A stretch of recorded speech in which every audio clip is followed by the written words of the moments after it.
Bienvenidos a Creciendo Juntos. Muchísimas gracias por estar aquí con nosotros en una entrega más de estos episodios que hemos dedicado a hablar sobre envejecimiento, sobre vejez en este mes del adulto mayor.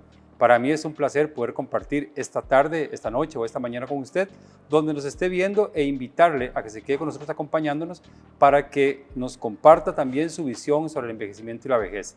Mi nombre es Alan Loría y desde ya gracias por estar con nosotros y quiero presentarles a una invitada que coordinamos, que tratamos de ver cómo podíamos manejar las agendas, cómo ver el tema, cómo reenfocarlo, y para mí es un placer que esté con nosotros el día de hoy Ana Victoria Vargas Cruz. ¿Cierto, Ana? Sí, muchísimas gracias, Alan. Yo estoy muy emocionada y feliz por estar acá. También me siento pues privilegiada de que tomes en cuenta mi conocimiento y pues nada, charlemos. Bueno, listo. Ana, invitarte fue pues una idea que tuve porque siempre hemos hablado mucho del tema del envejecimiento y la vejez desde una visión muy social. Sin embargo, hay un componente de salud, hay un componente médico que también es muy importante que la gente pues tenga en cuenta que el proceso como tal, que el envejecimiento como tal, pues también es un tema del cuerpo, ¿verdad? No solo un tema social. Pero antes de entrarle en materia y antes de meternos ahí, me encantaría que nos contes un poquito de vos, mucho o poquito, hasta donde vos querás, ¿verdad? Okay. Yo, como siempre digo, hago la investigación ahí, googleo todo, pero mejor que vos seas quien nos cuente un poquito de quién es Ana. Bueno, Ana Victoria es una mujer que se graduó como médico general, realmente con muchos sueños y muchos deseos de llegar a impactar en la población de una forma positiva, hacer un cambio, ir un poquito pues diferente a lo tradicional, a las prácticas tradicionales. Entonces siempre me ha gustado más enfocarme en la prevención, en educar, en enseñar, y no tanto como en el tratamiento de las enfermedades crónicas. Entonces este interés y todo esto me ha llevado a leer un poco más sobre prevención y tratamiento de todos los escenarios que hay a lo largo de la vida y cómo prevenir todos esos escenarios fatálicos, si podemos llamarlo así, ¿verdad? Y pues me gusta mucho enseñar, me gusta mucho educar.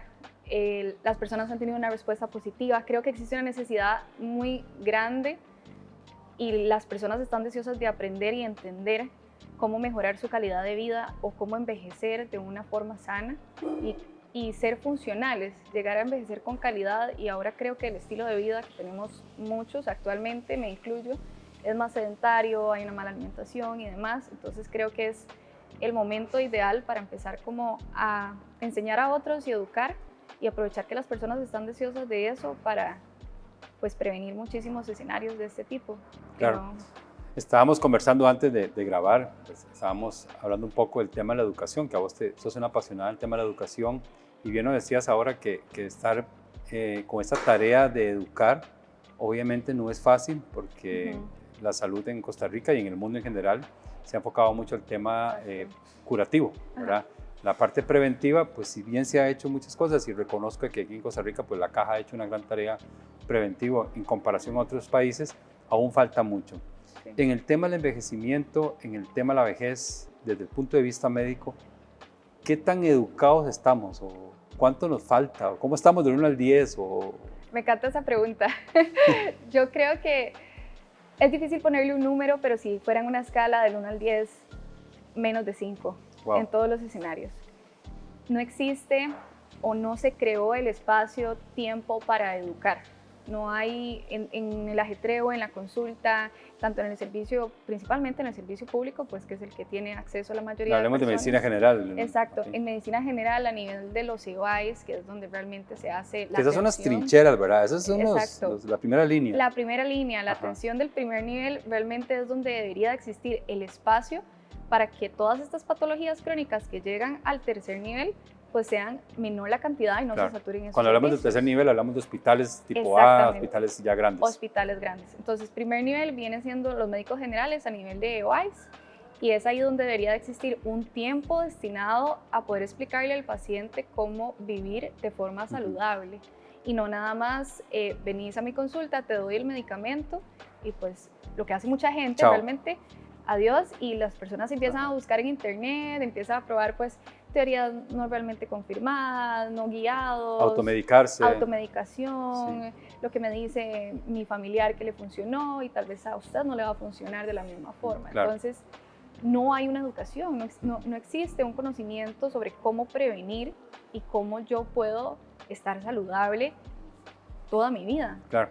Hay que poner en contexto que en Costa Rica existen los EBAIS, que es esa primera línea de atención, que son claro. pequeños puestos de salud, por llamarlo así, donde creo que hay un médico general, hay un ATAP. Sí, un equipo interdisciplinario. Un equipo interdisciplinario pequeño de 4 o 5 personas y que en teoría, desde los años 90, que ya Ajá. empezaron a ser más fuertes, deben ir casa por casa, ¿verdad? Haciendo una visita y haciendo un tema de control, de prevención Exacto. y educación. Pues obviamente por X motivos eso no se cumple al pie de la letra y hay un segundo nivel que son clínicas. Exacto. Clínicas, ¿verdad? Que son un poco ya más grandes a nivel de cobertura y están los hospitales, como vos decías, tercer nivel, que ya es más grande. En esta educación desde un EBAIS, que es, digamos, el primer contacto, la línea que es más... ¿Qué te encuentras vos o qué te has encontrado vos en la práctica como mitos o estereotipos sobre la vejez o el envejecimiento? ¿A la gente le duele decirle que está envejeciendo? Que... Creo que tal vez en Costa Rica lo manejamos tal vez desde un positivismo no tan sano, porque entonces cada vez que hay una patología o un dolor, generalmente el costarricense tiende a decir, bueno, es que es la edad. Se le echamos la culpa a la edad. Exacto, le echamos la culpa a la edad y no a que yo pude haber prevenido esto, claro. sino como que se acepta como normal que esto me va a pasar. Entonces realmente no existe una conciencia de que me está pasando esto porque en mis años, en mis 20 años, no hice esto, esto y esto, no previne llegar a este punto. Y de los motivos más frecuentes de consulta en medicina general son los dolores lumbares, de rodilla, de cualquier parte articulaciones. Articular. Exactamente. Ajá. Y ese es el que más común el paciente llega y dice, sí, es que ya es la edad. La edad de que mi rodilla está fallando. Entonces de cierta forma es un mito, pero es un error de concepto también, porque la persona sí va a envejecer, pero no con tanta gravedad. ¿Me explico? Sí. El deterioro de su rodilla, el deterioro de su espalda, el deterioro de su columna cervical en general puede tener menor deterioro si yo prevengo y tengo un estilo de vida saludable. Hablemos de un desgaste natural del mismo proceso. Exacto, porque eso se da desde que nacemos, sí, claro. Era lo que comentábamos anteriormente. Desde el momento que nosotros nacemos, las células empiezan a degenerarse a nivel mitocondrial, a nivel celular, a nivel de su función, porque es natural, esa es la biología, ese es nuestro escenario biológico, genético y demás. Pero yo puedo impactar esa calidad o ese grado de envejecimiento con mis costumbres y con mis hábitos y estilo de vida diario. Que es ahí donde muchas veces la mayoría fallamos, ¿verdad? Sí, porque totalmente. Le echamos la culpa a la edad. Y aquí hago, y eso es una opinión muy personal, creo que es mucho el tema de no querer confrontar la falta de responsabilidad, vamos a llamarlo así, de autorresponsabilidad Ajá. que tengo yo con mi cuerpo y mis acciones. Y entonces termino echando la culpa a la edad. Ahora, desde nuestra realidad, y eso que Costa Rica, por ejemplo, es uno de los países, yo considero, y tengo la oportunidad de visitar otros, donde el tema del envejecimiento y la vejez, la gente está un poquito más educada. Sí. Pero ahora vos me hablabas de un concepto que me parece muy interesante, traer lo que es el de metacognición. Ajá, sí. Que desde tu punto de vista, ¿cómo nos favorecería tener un poquito más de metacognición o llegar a ese estado? Ok, cuando hablamos de metacognición, hablamos de que necesitamos llevar a la conciencia, a estar conscientes, lo que generalmente es inconsciente. Entonces, yo nada más voy por la vida, voy, trabajo, es como cuando se decía que ni siquiera sé que no sé. Exactamente. Ajá. Entonces, voy, trabajo, como, hago mi rutina y ya cuando llega a este punto de vida, pues ya envejecí, me deterioré, pero nunca hice conciencia de que pude haber prevenido llegar ahí. Ajá. Entonces, es importante educar a las personas para que empiecen a tener conciencia, dígase metacognición, o sea, el estado de metacognición, tener una conciencia de que se puede prevenir, de que eso no está ahí escrito en piedra, de que yo voy a envejecer y voy a necesitar una silla de ruedas, que puedo tener cáncer, por ejemplo, y todos los escenarios que podamos imaginar de la vejez, yo puedo ser consciente de que puedo evitar eso. Entonces es parte de dejar esa semillita y educar a las personas en que se puede evitar llegar ahí. O por lo menos Siendo bajar conscientes. el nivel Exacto, de del alcance, deterioro. del deterioro. Ajá, Ok. de deterioro. Y esto se llega a través de ser conscientes y responsables, porque hay una frase tal vez en la consulta que se repite muchísimo y es los pacientes que me dicen, es que yo sé, hay conciencia, pero no hay acción. Yo sé que vine hasta que tuve un problema, pero no sabiéndolo desde antes, que tenía que ir por prevención, que tenía que hacerme el chequeo médico por prevención, que a partir de los, por ejemplo, las mujeres 23 años, la citología, al inicio de la vida sexual, las personas que tienen familiares con cáncer, llevar un control más estricto, todos esos protocolos de salud que hay según la edad, las personas lo saben, pero no toman acción. ¿Por qué? Por un estilo de vida pues del ajetreo. Al final, saber y no hacer es como no saber. Exacto. Porque terminamos no actuando lo importante. Exactamente. Entonces es importante llevar a conciencia y no solo quedarse en lo que te comentaba antes del ajá. Yo me identifico con eso. Ajá. Que es un concepto muy interesante Sí. que me decías vos, que se da mucho ese fenómeno del ajá. Ajá. Yo sé que eso está mal, ajá. Sé que esto está mal, pero no hago nada. Me quedo ahí. O sea, no tomo acción. Sé que tengo que prevenir, sé que tengo que ir a hacerme los exámenes, el hemograma, sé que tengo que hacerme el control ginecológico, sé que tengo que hacerme una gastroscopía o una colonoscopía porque mi papá tuvo cáncer gástrico, pero no hago nada. O sea, hasta que ya el cuerpo me empieza a dar señales. Y lamentablemente, en la biología y en el proceso de las enfermedades, cuando dan señales, muchas, es porque ya va muy avanzado. Sí. Entonces, ahí es donde viene la importancia de que la persona pase del fenómeno ajá a la acción. Sí. Y eso se logra haciendo conciencia de la importancia. Metacognición. Exactamente. Ok. Sí. Ahora, mucho de esto que me estás contando, que me encanta, viene a reforzar eso de que, digamos, y creo que es cierto, estoy completamente seguro que sí es, en Costa Rica se ha hecho mucha educación desde la caja, por lo menos el Ministerio de Salud. Siempre yo he visto anuncios de televisión, prensa, durante muchos años, de que exámenes de la próstata, de que exámenes del Papá Nicolau, que el examen de tacto del cáncer de cáncer de seno, para hacerte el autoexamen, ¿verdad? Todos que estamos en el mes también de esto. Y hay mucha educación, no solo de la caja, sino también inclusive farmacéuticas, clínicas privadas, todo esto. Ahora, con toda esta educación, llegamos al ajá, ¿verdad? Y la gente no actúa. Y he escuchado, porque lo he visto también, y lo he visto, que la gente dice, es que mi papá era diabético, tenía problemas de riñón, entonces yo también. Y lo normalizan. Lo normalizan. Exacto. Ahora, ¿cuánto, y yo sé que esto varía mucho, y te hago la pregunta así, como con trampa, ¿cuánto realmente es una responsabilidad o componente genético que yo diga, es que como mi mamá tuvo problemas de azúcar, yo voy a tener, fijo? Entonces, no es porque comí mal, ni porque comí mucho azúcar, sino porque ya la moneda estaba echada, y ya mi mamá era diabética, yo también, fijo. ¿Cuánto se presenta en la consulta esa excusa de que porque mi mamá era así o mi papá era así, yo también voy a ser así? Diría que el 90% de los casos. ¿Y cuánto realmente es genético? El 1% de las enfermedades que se desarrollan tienen un origen genético. El 1%, el 1% nada más. Ajá, todas las demás son causa del estilo de vida. Y pues, o sea, el 99% de esa enfermedad es mi responsabilidad y mi estilo de vida. Eso es lo que estoy entendiendo. Exactamente. Y se puede modificar, no significa, y las personas lo dan por sentado y creo que es parte se puede llamar irresponsabilidad. No, es irresponsabilidad, de hecho. Porque es dar como, o sea, me conformo con el hecho de que ya voy a ser diabético, ¿para qué voy a luchar en contra de mi genética? Cuando puedes hacerlo. Y es también parte de educar a las personas y entender que eso es completamente modificable. Tal vez yo tengo, como decimos, varios números de la lotería para llegar a ese diagnóstico, pero no significa que ya va a ser así y que sí o sí yo voy a ser diabético. No, usted puede empezar a hacer ejercicio, puede empezar a comer mejor y más bien, desde mi punto de vista, desde mi percepción, agradecer que tenés un ejemplo y ver y echar para tu saco y decir como, ok, yo voy a no hacer todas esas cosas que hicieron mis papás mal o saber cómo prevenirlo para no llegar a tener, en este caso, diabetes, por ejemplo, o hipertensión. Entonces es como hacerse responsable, básicamente, y no quedarse ahí. Ana, tu experiencia como médica, ¿cuánto en la familia debería estarse hablando de esto? ¿Cuánto deberíamos nosotros como miembros de una familia estar poniendo el tema de la salud y estar un poco desmitificando todo esto de que como mi papá era diabético, yo voy a ser diabético.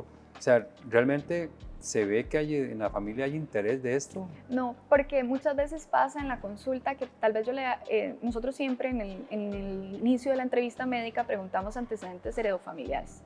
Y no es para nada raro que la persona no sepa qué tienen sus papás. Ok. Entonces, pues es parte de esa irresponsabilidad, ¿verdad? Es parte de eso de que no me interesa si mis papás tuvieron algo porque caigo en a mí no me va a pasar. Ahora, vamos a ser tan rudos, porque tal vez puede ser que no es que no le interese, es que ni siquiera el papá o la mamá también cuenta lo que está pasando realmente, exacto. Cuenta la historia completa. Ajá, no hay un ejemplo de responsabilidad tampoco.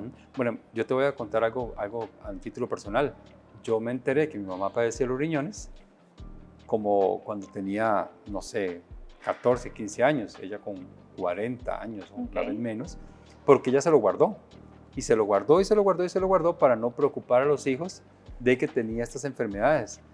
Pero de pronto fue tiempo que nosotros podíamos haber aprovechado para, digo, obviamente, si hay una tendencia de padecer de los riñones por ese componente genético. Ahora, estamos haciendo daño entonces al guardarnos nosotros como adultos nuestros padecimientos a los hijos. Sí, ahí van involucrados varios factores, ¿verdad? El tema de que tal vez una persona todavía no está preparada para entender la gravedad o la dimensión de ciertas condiciones médicas, entre las que más se reservan los familiares o los papás es cualquier diagnóstico de cáncer, porque pues tiene una percepción como de un punto final y que... cáncer igual muerte. Exactamente, cáncer igual muerte. Entonces muchas veces si es una persona como tu caso, que tal vez era pues adolescente o un poco más joven, se guarda el diagnóstico y no se comunica. Pero a nivel de las instituciones públicas que tenemos en el país, por ejemplo con el cáncer de mama, si se estudia a las hijas de mujeres positivas o con diagnóstico de cáncer de mama, porque se sabe que tienen pues un componente genético alto de padecerlo, entonces a ellas también se les inicia ese control estricto y se les educa. Entonces hay una deficiencia con ciertas patologías y hay otras a las que sí les hemos dado la prioridad para educar a la familia porque tienen un fuerte componente genético que sí impacta pues y va a determinar que su hijo o hija tenga una enfermedad. Pero hay otras que todavía están rezagadas y esas son las enfermedades crónicas. Sí. ¿Verdad? Son en las que más se dejan. Que repasemos cuáles eran las crónicas. Realmente hay muchísimas. Hay muchísimas, pero las más populares o frecuentes, diabetes, hipertensión arterial y los dolores de espalda, pero es algo un poco más mecánico, lumbalgias, gonalgias, dolores de rodilla y demás, que es algo más como de su estilo de vida, no es tanto heredable en ese caso. Entonces, aquí aplica mucho diabetes e hipertensión. Claro, que es como el combo que anda por ahí. El combo, exacto. El combo. Bueno, y no podemos olvidar de todo este combo súper importante que todo lleva al síndrome metabólico, la dislipidemia, que es el colesterol y los triglicéridos altos. Y eso pues, va súper involucrado en la alimentación y muchas veces, como no es algo que las personas visualizan como grave, no lo ven, no lo pueden ver en su cuerpo, no pueden ver la grasa, no pueden ver cómo el azúcar ahí. Ajá, exacto, no pueden verlo, no dimensionan la gravedad. Entonces tampoco educan ni pasan el mensaje en su familia de que algo puede salir mal. ¿Cuándo pasan el mensaje? Como por ejemplo, cuando me dicen en la consulta a los hijos, es que mi mamá perdió la vista por el azúcar, por la diabetes, entonces una amputación. Una amputación, la pérdida de un miembro. Ajá, esas son las dos más comunes que generan miedo y preocupación en los hijos. Pero si no es por eso que se ve, y que generó una pérdida de una función vital, caminar o ver, no hay interés o no hay prevención por llegar a eso. Ni la obesidad, digamos, incluso que la obesidad genera tanta limitación en muchos escenarios, caminar, respirar. Y es caldo de cultivo para muchas enfermedades. Para muchas enfermedades. Pero incluso las personas que ven que sus familiares padecen de eso, no lo ven como un problema. Ay, tan bonito. Igual del gordito que el papá. Ajá, exacto. Sí, sí. Ajá. Está sanito, creo que importa. Incluso es como un fenómeno de que somos este estereotipo de familia. Entonces todos tenemos que ser así, porque todos nos alimentamos así y jamás puede estar en desnutrición, jamás.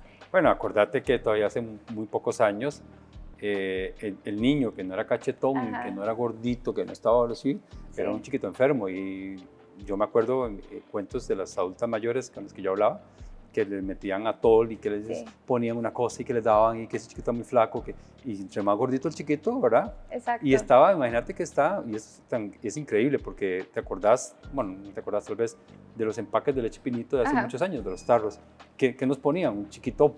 Un chupón con leche pinito. Y un chiquito rellenito, ¿verdad? Entonces eso era igual a estar sano, ¿verdad? Entonces, creo que eso por ahí va también. Sí, la diferencia es que antes teníamos pues un estilo de vida menos sedentario, entonces el impacto no era... Sí hay impacto, por supuesto, es azúcar, va a generar un mal, pero se contrarrestaba un poco con una niñez un poco más activa. La actividad física. Ahora no, ahora vemos problemas de diabetes, pues tipo 1 es genética, la tipo 2 es por la insuficiencia del páncreas, ¿verdad? Entonces la tipo 2 podemos prevenirla, modificarla, tratarla, la tipo 1 no. Pero la tipo 2 la vemos ahora en niños, dislipidemia, colesterol y triglicéridos en niños. No he visto tantos niños hipertensos, pero es un síndrome metabólico y puede darse perfectamente en personas jóvenes que tienen malos hábitos de vida o un alto consumo de sal, y si no lo son en la adolescencia, lo van a hacer en su adultez joven. Claro. Ahora, volvamos a la vejez como esa etapa. Siempre, como vos lo decías, se considera la vejez como la madre de todos los males, ¿verdad? Ya como está a esa edad, ya le duelen las rodillas, ya tiene presión alta, ya tiene... De hecho, nosotros hacíamos un poco de humor negro una vez, un grupo de adulto mayor, de que cuando a usted le dan el carnet de oro, el famoso carnet de oro que se daba antes, o se da todavía, venía con triglicéridos, presión alta, ¿verdad? Que venía así. Entonces, para ir como resumiendo un poco lo que nos estás contando, no necesariamente o no, definitivamente, la vejez como etapa es la culpable de las enfermedades como tal. No, en lo absoluto. Sí existe un deterioro, como decíamos antes, normal, del proceso de regeneración celular que se va deteriorando. Que no es tan rápido como... Exactamente, pero mucho de ese deterioro o el impacto de ese deterioro es evitable y todo eso se puede evitar durante las edades anteriores, las décadas anteriores a lo que se considera el estándar de edad para vejez, ¿verdad? Que es pues un estándar social, político de edades, no tanto biológico, pero sí se puede evitar en los años anteriores y realmente es ahí donde se debería trabajar, educar, fomentar, prevenir, para que no haya tanta pérdida de la función, discapacidad, tanto cognitiva como física, durante la vejez. Porque es una pintura, pareciera que las personas tienen como ya estipulado que la vejez me va a doler la espalda. Está seteado de que vejez igual... Exacto, vejez igual no me voy a poder mover, vejez igual voy a estar en la cama todo el día, vejez igual se me van a olvidar las cosas. Incluso hacemos bromas, los jóvenes muchos hacemos bromas, yo incluso caigo en hacer bromas con mis amigas. Ay, sí, es que es la edad, pero realmente todo eso se puede prevenir. Claro. O sea, se puede prevenir que usted tenga una pérdida de memoria, o sea, que cognitivamente ya no recuerdes cosas, que cognitivamente no puedas hacer sumas simples o no puedas ver la hora o no puedas recordar la fecha del día. Ese estado cognitivo no necesariamente está escrito en piedra. Yo puedo llegar a ver, leer, sumar, restar, hacer ejercicios de lógica en mi vejez. Claro, y hay muchísimos ejemplos así. Exacto, hay muchísimos ejemplos y todo es gracias a los estilos de vida y las prácticas que yo tuve los años previos a mi vejez. Ahora comentábamos del documental de las zonas azules que hace poquito se vio en una plataforma. ¿Qué opinión te merece el documental? Que habla un poco sobre todo la parte de Nicoya, bueno, y la de Costa Rica. Sí, que hay el caso de Don Ramiro que está ahí, no sé si te acordás del personaje que andaba en sabanero, en caballo. Hay muchos puntos de vista para abordar lo que opino de este documental, pero le rescato muchísimo el estilo de vida que tienen ellos, ¿verdad? Porque lo mantienen y es algo que nosotros hemos perdido y que ya no está en nuestro estilo de vida social acá en la GAM, por ejemplo. El hecho de que ellos se levanten y tengan un propósito de vida, por ejemplo, y les haga felices ir a hacer eso. Entonces, ir, por ejemplo, a llevar el ganado, acomodar el ganado, ordeñar, cualquier actividad agrícola, los realiza, los llena y tienen un horario, tanto para el trabajo, que ya de base lo disfrutan, como para las actividades recreativas y sociales después. Entonces son muchas características que hemos ido perdiendo como pues, sociedad, producto del estilo de vida, los tipos de trabajo que son más sedentarios, ya no se enfocan tanto en ser una persona dinámica. Y ese es un tema que de hecho he estado mencionando mucho en mi consulta, porque ciertas recomendaciones médicas son adecuadas, están bibliográficamente comprobadas, científicamente comprobadas, pero no son prácticas para todos. Entonces, ¿qué pasa si yo no puedo pagar un gimnasio porque tengo que alimentarme? Entonces, ¿qué le digo yo a la persona? No pase todo el día sedentario, o sea, camine, muévase, sea activo. Porque si bien su estilo de vida ahorita lo pone en un escritorio, por ejemplo, una persona joven que trabaja como ingeniero en teletrabajo desde la casa, y su estilo de vida no es ir, o sea, su trabajo no es ir a ordeñar en las mañanas o a sembrar o a hacer algo de agricultura que sea dinámico, entonces muévase en el espacio que tenga de tiempo. Y que requiera, por ejemplo, el uso de la fuerza. Porque exactamente. Todos esos trabajos que hacen esos señores, pues de una u otra manera estar levantando cosas, poniendo cosas, bajando todo esto, sí, requiere fuerza. Incluso en el documental mencionaban algo que me pareció muy interesante, que ellos en ese tiempo de trabajo, aparte de disfrutarlo y el propósito, hacen más ejercicio que una persona que va tal vez 3 horas al gimnasio. Entonces es difícil, ahora para nosotros es un reto llegar a ese punto de no sedentarismo, si podemos ponerlo así, o sea, de dinamismo, de mantenernos activos. Y es lo que más he estado diciéndole a mis pacientes, ok, usted no puede ir al gimnasio por X, Y razón, pero entonces manténgase activo. Si usted se le dificulta tal vez comer, porque un caso muy común, personas que trabajan en carretera, choferes que comen pues fuera de su casa, acomodarse un poquitito o ser más intencional y no excusarlo tanto en el es que mi trabajo ya me predispone a, pues saque un par de horas y llévese unas tacitas con algo más saludable que la comida de calle, ¿verdad? Entonces poner un poquito más de... Es importante esa parte, ¿sabes? Porque a mí me pasó, bueno, yo trabajé mucho en la calle en giras, andaba en giras y giras y giras. Y yo me acuerdo que en algún momento yo tomé conciencia, yo llegaba a una soda, era un restaurante pequeño en Costa Rica, y yo le decía a la muchacha el plato del día, entonces arroz, frijoles, lo que sobró de los macarrones de ayer, el picadillo y el casado. El casado tradicional. Entonces yo le decía, quíteme esto y quíteme esto. Y ella me decía, pero le va a salir igual. ¿Está bien? No importa, cóbreme lo mismo. Sí. Pero yo escogía mis alimentos.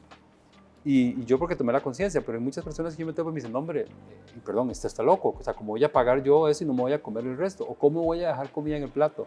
¿Verdad? Que es un tema de hábitos también. Es un tema de hábitos y volvemos a lo mismo. Yo creo que para mí todo va en esa misma línea, educación. ¿Qué pasa si la persona cree como tangente o como una realidad no modificable que tengo que comerme ese plato porque es lo que tengo en ese momento, es la soda a la que pasé, no había ninguna otra abierta, eran las 2 de la mañana. Es lo que ya gasté la plata. Ya gasté la plata, exactamente, pero vos podés tener la decisión de decirle a la persona, como vos lo hacías, cámbiame esto por eso. Entonces, si yo educo a la persona y le digo qué lo hace comer más saludable, aunque esté comiendo en la soda, va a ser menor el impacto. Va a buscar comer saludable. Comer saludable. Y muchas veces si incluimos ahí la parte monetaria, financiera, que de eso tampoco hay educación, y yo le enseño a la persona lo que puede ahorrarse con invertir 2 horas de tiempo en hacer, en términos en inglés, el prep meal, digamos, sacar los domingos 2 horas para hacer una taza de arroz, una taza de ensalada, una taza de pollo hervido y tener ese stock de comida, lo que le puede ahorrar de comprar afuera. O sea, le podrías cambiar completamente la mentalidad a una persona financieramente y en su área de salud.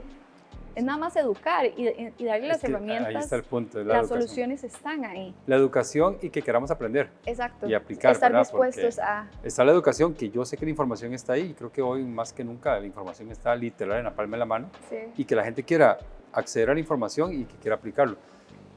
Siempre en el tema del envejecimiento y la vejez, y te hago la pregunta porque me imagino que lo ves en consulta también mucho, ¿qué hacemos con los hijos que andan infantilizando, inutilizando o tan pendientes de papá y mamá, que son adultos mayores y que son, perdón por la palabra, que son necios? O sea, que realmente no dejan vivir al señor o a la señora porque los sobreprotegen. ¿Has visto casos así? Sí, sí se dan. De hecho, son como, podría decir que la mitad de la consulta, porque muchos de los adultos mayores no van a la consulta a menos de que los lleven sus hijos o tengan un poco más de iniciativa por llevarlos.